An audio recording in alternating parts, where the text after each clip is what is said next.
dari berharapnya hati kepada Allah. اللهم افتح لنا حكمتك يا الله.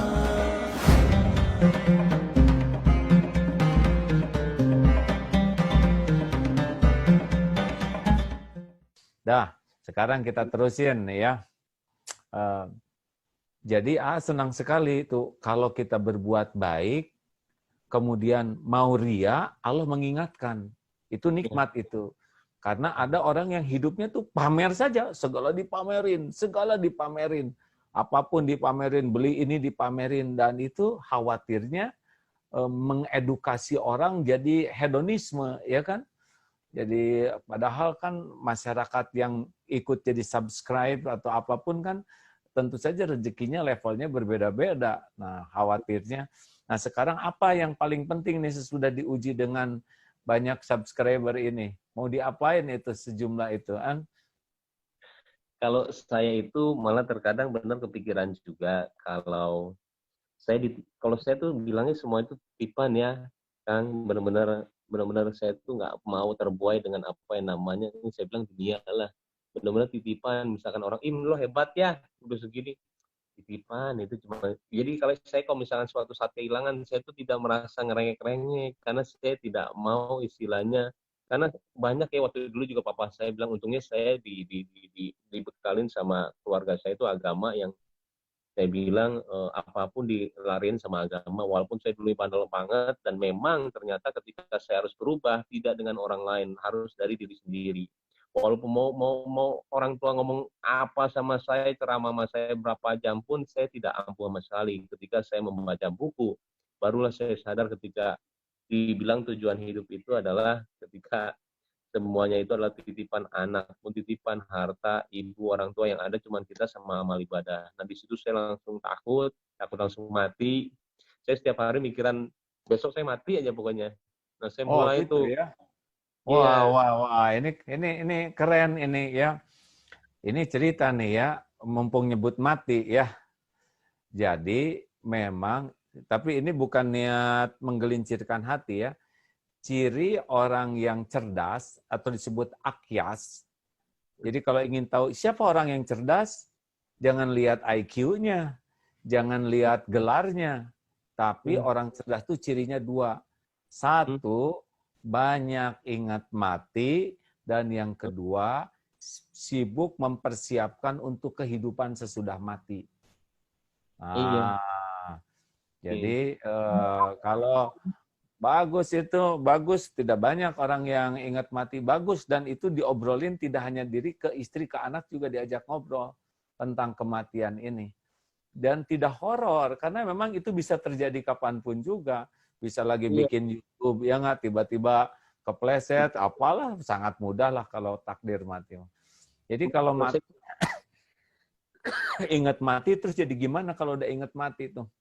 Jadi kalau ingat mati itu saya, jadi setiap hari itu kalau misalkan saya besok mati itu pasti dengan adanya saya sekarang, dosa saya sekarang, pasti saya masuk neraka nih. Aduh udah deh, saya minta ampun dulu deh.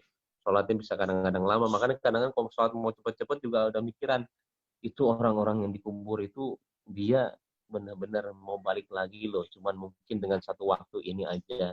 Sedangkan kita dikasih sholat waktu ini, masa kita mau cepet-cepet gitu ya, saya bilang.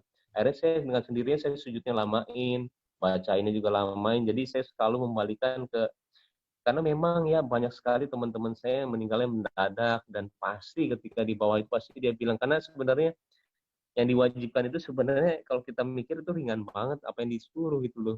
Cuman 5 menit 10 menit, tapi terkadang dengan dunia jadi kayak berat, padahal sih ringan banget.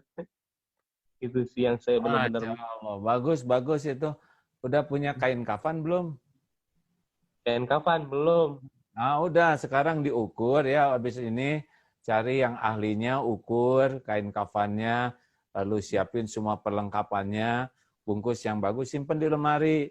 Kalau perlu batu nisannya juga ya, batu nisan kita beli, kasih nama, nggak usah dikasih tanggal, nanti horor ya. Nah, itu lumayan itu ya untuk membuat kita, oh cuman ini nih nanti yang saya bawa pulang. Ya nggak? Lihat batu nisan, oh, ini nanti kuburan saya tuh ini ya, cuman segini-gininya.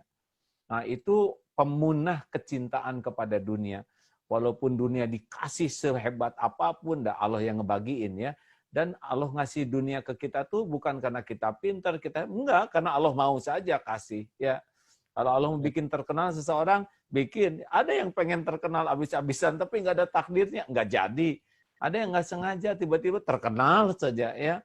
Dan kalau Allah mau ngambil popularitas, ambil. Nah, tapi senang sekali obrolan ini bahwa memang popularitas itu adalah ujian dan ujian yang lebih berat. Dan ingat mati itu adalah nasihat yang paling top. Terus gimana dong? Persiapannya apa kalau memang ini hari-hari terakhir nih? Aduh. Loh, sama kan ada kemungkinan kita juga mati juga bisa jadi hari ini hari terakhir. Duh, bener. Saya tuh kemarin juga pas sudah selesai puasa juga mikirnya, ya Allah, saya bilang, kok cuman gini aja ya? Saya bilang seharusnya saya bisa tadarus ini, tiba-tiba bolong-bolong. Saya tuh kadang-kadang selesai puasa pas lebaran itu selalu nyesel. Saya bilang takutnya saya itu nggak dihapusin dosanya yang kemarin, karena menurut saya bulan suci itu benar-benar, kenapa 12 bulan itu Allah cuma bilang 1 bulan suci, pasti ada sesuatunya dari bulan suci itu yang kita harus maksimalin. Tapi saya tahu ketika maksimal kita akan dihapuskan segala dosanya. Nah takutnya saya kalau nggak maksimal tuh nggak dihapusin, dan saya terlalu banyak dosanya sih dari dulu sampai sekarang, makanya takut banget kalau udah bicara soal kematian. Apalagi kalau kita hari aja saya hampir telat subuh lagi, kayak pikiran takut, bener, semua itu kayak ketakutan semuanya yang ada, bener. Kalau saya ya. Jadi baguslah, sepanjang takut mati itu menjadi produktif tobat, menjadi produktif taat, menjadi produktif memberi manfaat, nah itu bagus. Tetapi kalau takut mati membuat kita kontraproduktif, sikapnya berarti salah.